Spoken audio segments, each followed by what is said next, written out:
It is Shark Week. For the 26th year in a row, Discovery Channel has launched its 7-day television and social media event dedicated to the grand predator of the sea.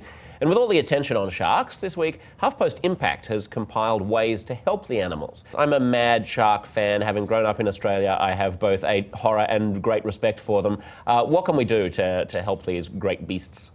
Yeah, we're major fans too at HuffPost Impact, and we love Shark Week.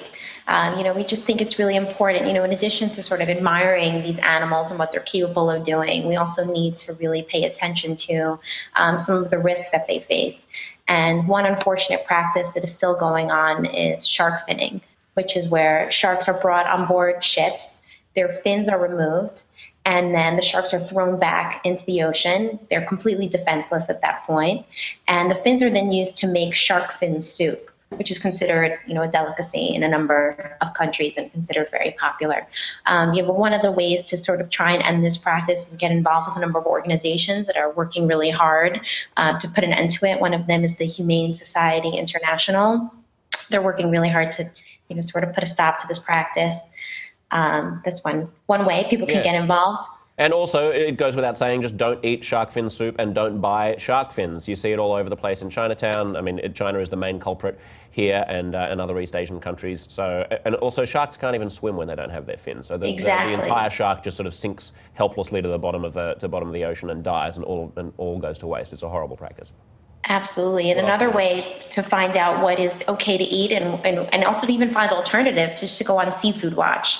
You can just type that into the internet, click on Seafood Watch, type in shark, and find out what is okay to eat, what's not okay to eat, what are ways in which that you can sort of find more responsible foods in order to help protect sharks and protect the oceans. That's another way people can get involved. What can we do to save great whites? Obviously, when people think of sharks, they think of great whites and maybe tiger sharks. Most sharks, of course, are much smaller and more harmless. But how do we save those big guys? Absolutely, and they're actually more at risk than researchers initially thought.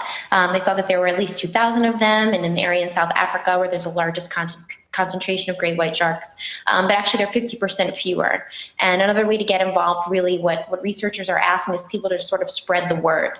And one organization that's doing that is called Dyer Island Conservation Trust, and that's mentioned in the story that we put out, and people can click on that on their website, learn about it, raise awareness, sign petitions, and really that's what's most important right now. That's what experts are saying. I've got a few comments that are coming in from our viewers who are watching online. Brian Penny says, I'd be more inclined to care about sharks if they'd smile for a picture every once in a while.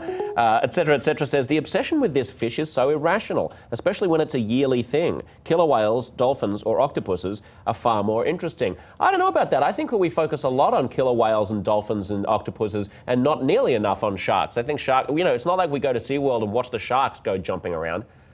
I think that's definitely true. I totally agree. You rarely see a shark picture go viral on the internet. And oftentimes, we see dolphins kissing. I mean, that's often, I think, a nice vacation photo people take, swimming with dolphins.